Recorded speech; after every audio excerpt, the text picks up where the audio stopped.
భగమండే నిప్పుల వర్షమొచ్చిన జనగణమన అంటూనే దూకేవాడే సైనికుడు. పెళమంటూ మంచు తుఫాను వచ్చిన వెనకడుగే లేదంటూ దాటేవాడే సైనికుడు. దడమంటూ తూటాలే దూసుకొచ్చిన తన గుండెను అడ్డు పెట్టి ఆపేవాడే సైనికుడు.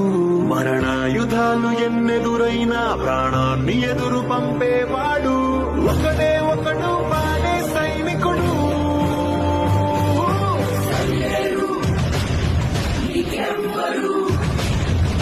నువ్వెళ్ళే రహదారికి జోహారు.